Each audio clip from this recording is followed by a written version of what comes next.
Lee, thanks for joining us as we get ready for another game at home at the weekend.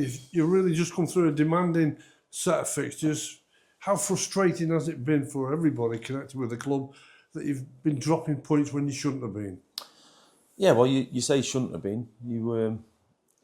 That's probably before the game when you see where the opposition are lied in the table. You say you shouldn't have been, but we have done.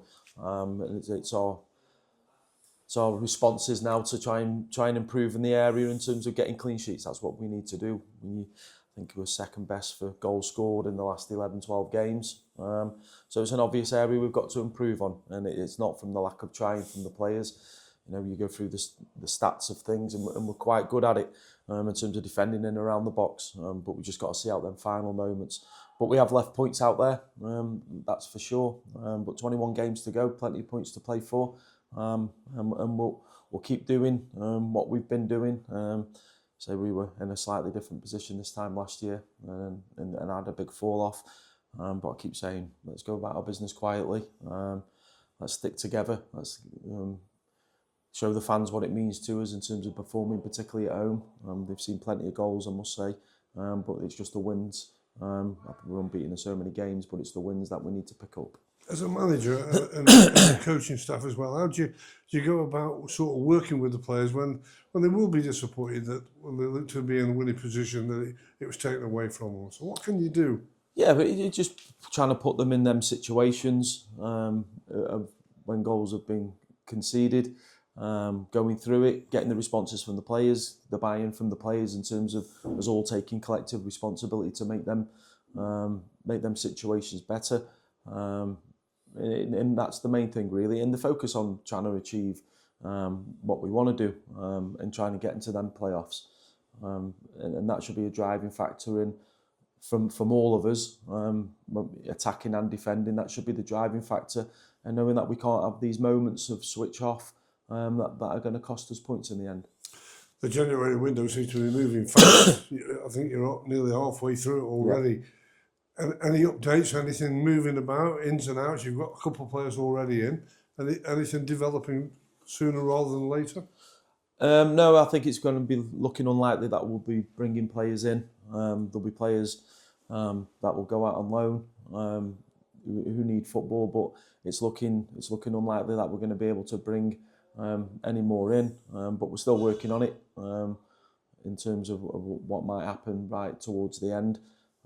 We could do with a couple of bodies, a couple of players to come in and boost the group and help us in that in couple of different areas, but it's looking more unlikely. A couple of your senior players were missing from your squad last week at the game. Connor Thomas, I'm thinking of, and Omar Bogle.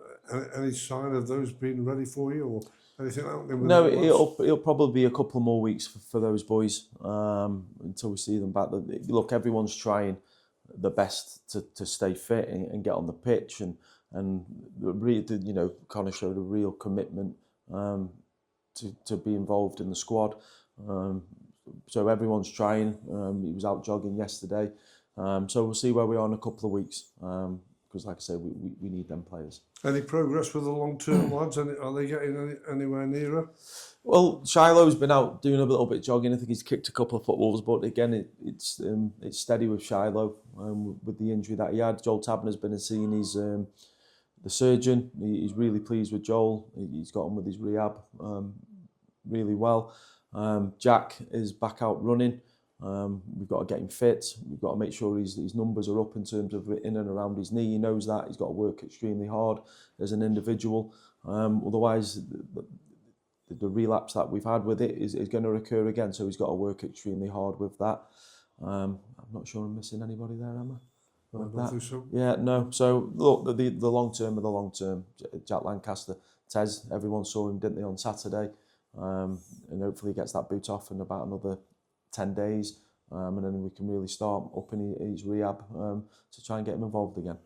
Well, you strengthened one department and bringing in your goalkeeper in Ian Lawler as well, and obviously it was a bit of a whirlwind 24 hours last weekend. He's settled more in now. What do you want to see from him? Well, it seemed like a whirlwind, Graham, because obviously he didn't get released till the last minute, and we have to work with another football club. He was their player, so we have to respect their wishes in terms of how they do it for obvious reasons. So Ian was with us on the Friday, trained, met the players. He's an experienced man, you know, he's a family man, so it was easy for him to integrate into the group. I think you could see on Saturday what he's going to bring. And it's that experience and that calmness which I want him to bring to the team. I keep banging on about it, but the youngest team in the league, just bring that calmness when things aren't going our way. He's been in their moments. He knows what to do. He knows how to address the game in different manners. And I keep saying, and I've spoke to Tom, I think it'll be really good for Tom. He's not had this with an experienced player around him, which he can lean on, which he can see how he trains. So I think overall it's a really good thing for the football club, and he's a really good professional. You know, I spoke to a couple of players that I played with him, and they can't speak highly enough of him. Well, you come back to a home game again at the weekend. It's Barrow, your visitors. They're under new management. What are you expecting? Tough game. Paul will have him set up really well. He's been involved in the games, doing the coaching, doing the training. So you've got an idea of what they're going to look like. They'll be aggressive. They'll be front-footed. They won't waste a moment in terms of trying to get after you. So it's going to be a tough game. But what we've got to do is we've got to replicate more of what we did in the second half for longer periods throughout the football match, and eradicate the moments of, I'm not going to say mistakes, but of concentration levels. Well, you've gone 7 matches unbeaten, well, 1 or 2 unwanted draws, but it's still a nice, impressive little foundation you're building there at home. And again, it's the fans that you want to be patient and be behind you. They've been with you all season. They're still playing a big part, because that's what fans got to do. They've got to be with those players. Yeah, look, Graham, the Crewe fans are massively patient. They're as patient and as knowledgeable about the football club, their own football club, as probably any in the country.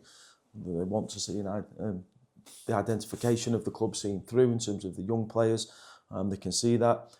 Like everybody, after a game, they get frustrated when a team scores against you in the last kick, and you really should be scoring a couple more goals. Everything backs that up, type of thing. But then I speak to people, and people generally know where we're at, young team, and where we lie in terms of spending power against some of the clubs. Like I say, I think we're generally in a decent place. We could be better off, certainly could. But if you look at the last 2 games, a win and a draw, and we could make it look even more positive come Saturday. But the fans have been generally brilliant since I've been manager, and they stick with us when it's hard times, and rightly so, they voice their frustrations when they don't see their team win, because everybody wants to see their team do well and win. So I don't have any issues, with them when they show that frustration. I just ask them to keep backing the players during the game, because it'll only help young players. They'll breed off it, and they'll take that in, and it'll hopefully boost their performances. Well, moving into a new home, former Crewe manager and the former England assistant manager in Steve Holland. Just your thoughts on that he's got the assistant to Michael Carrick at Old Trafford. Yeah, so Ollie came in and told us yesterday, very good, Ollie, I must say, at keeping the secrets away from us about Steve. But I'm obviously I follow Manchester United, and I think he's an exceptional coach. I assume the training will be exciting for the players in there, and it's just brilliant to see. I think Steve's one of the very, very best. He's been extremely good to me, and it's good to see him continue to do well and getting these opportunities at the biggest platforms.